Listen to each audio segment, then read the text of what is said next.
大家好，我是牛奶。接上集讲到，萧炎化敌为友，认回萧家老祖，老祖大手一挥，直接领着众人走后门。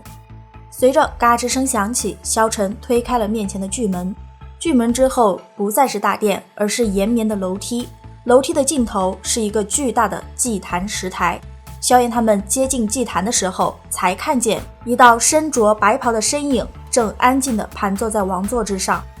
打败我，你们便能得到妖火本源，否则便留在这里，成为我的火奴。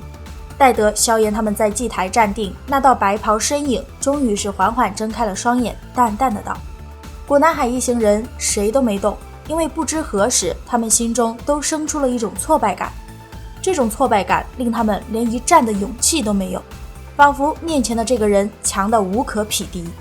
寂静持续了片刻，萧炎长出了一口气，感慨道：净年妖火，看来净年妖圣的传承都已经被你得到，不然的话你是无法将梦魇天物修炼到这种境界的。不得不承认，你制造的幻境比菩提古树还要逼真，但不管怎么逼真的幻境，总归还是幻境。闻言，白袍男子原本淡然的眸子陡然一凝，凌厉的目光似乎想将萧炎戳成骰子，其周遭的空间也剧烈地颤抖了起来。你说我们还是处于幻境之中？薰儿等人一惊，仔细感受了一番，却并未发现任何异常。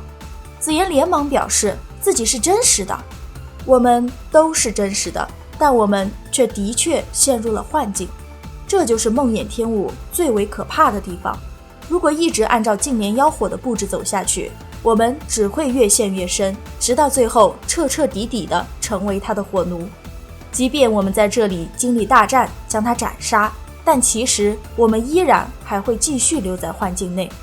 萧炎盯着白袍男子轻声道。事实上，萧炎说的全对。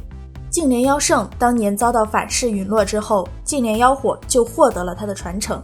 净年妖圣也不愧是号称最接近斗帝的巅峰强者。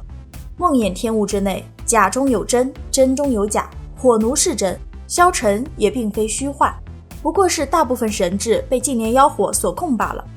为什么你会对梦魇天物如此了解？王座之上的白袍男森然开口，不着痕迹地摸了摸自己的额头。萧炎缓缓一笑，并未回答他的话，实则心里正无比庆幸，这净年妖火千年时间营造的地方岂是这般容易突破的？如果不是拥有着从古图得来的奇异光环，此次进入妖火空间里的人恐怕会全军覆没，就算是魂族的那些家伙都不会例外。白袍男子见萧炎不答话，也不生气，挑眉轻咂了一声后，意味不明地道了一声可惜了。下一秒，一缕缕乳白色的火焰陡然自其体内冒出，一种毁灭般的高温瞬间笼罩了这片空间，急忙簇拥在一起。薰儿等人面色微变，既然是幻境，那该怎么破解啊？这家伙给我们的感觉可极为真实啊！药老低声道，在这里它的强弱程度取决于我们心中的想法，因此破解的办法就是不要施展斗气防御，在心中把它当做一条不中用的狗，不然的话都得死。萧炎声若惊雷，猛地暴喝道：你找死！萧炎的话音刚落，那白袍男就破防了，身形一动就出现在了萧炎等人的上方，手持一柄乳白色火焰化为的长枪，朝着萧炎他们就爆射了过去。耳边响起的雷鸣之声炸得众人心头狠狠地颤了颤，但还是强行压住自己心头的恐惧，硬着头皮将斗气全部收入体内。事到如今，也就只有相信萧炎了。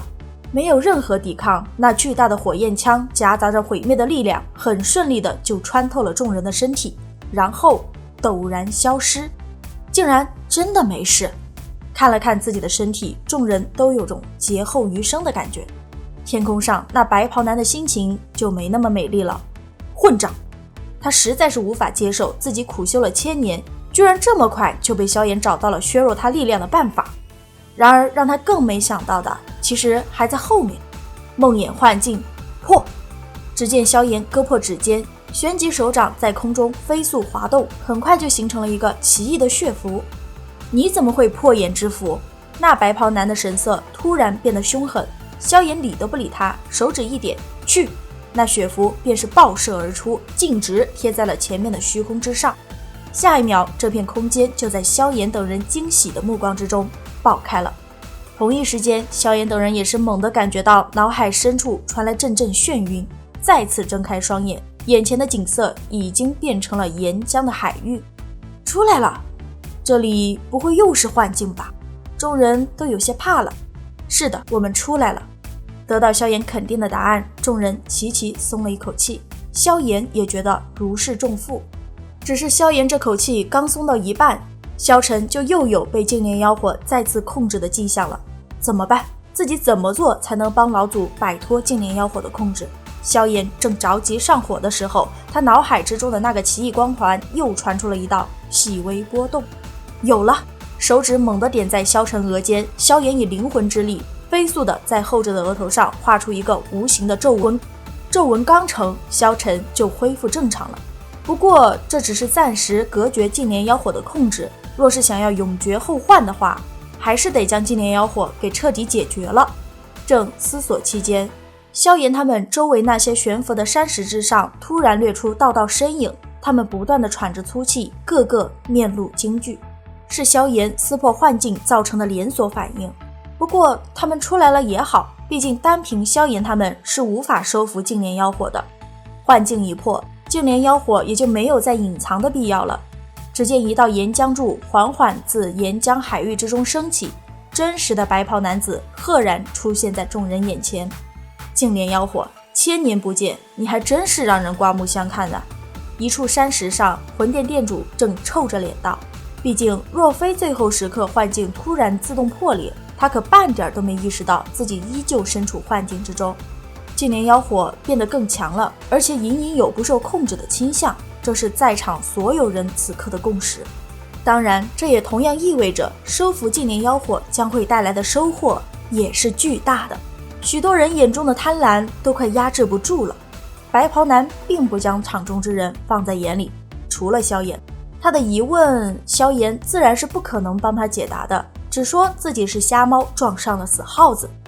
众人在得知自己竟然借了一个2星斗圣的光才能从幻境里出来时，神色各异。火炫趁机给萧炎拉好感，说自己一行人都欠萧炎一个人情。魂殿殿主以及那药族之人倒是一点儿也不成情，毕竟本来萧炎也是求自己活命而已，不是吗？白袍男很不满意萧炎的回答，不过没关系，等萧炎变成他的火奴后，自然会详细的告诉他的。抬手间掩去空间通道，白袍男一边念叨：你们能够脱离幻境，虽然出乎我的意料，但最后的结局总归还是会一样的。一边祭出他的杀阵，妖火炼天。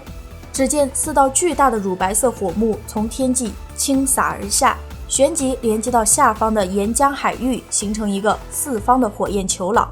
这是想将他们全部给炼化了呀！萧炎等人簇拥在一起，感受着节节攀登的高温，心情都很沉重。好死不死，萧晨在此时开口给众人科普道，净莲妖火此时的实力恐怕已经相当于5星巅峰的斗圣强者，再加上妖火的奇异能力，就算是面对6星斗圣，他都能够一战。这里的人没一个人实力能够超越他。5星巅峰？没等众人从惊骇之中回过神来，后方不远处突然传来一道道沉闷的爆炸声响。萧炎等人回过头去时，就只看到了白色的骨海正在飞速的挥发。这种突然间的爆体而亡，令得不少人变得恐慌，于是越来越多的人永远消失了。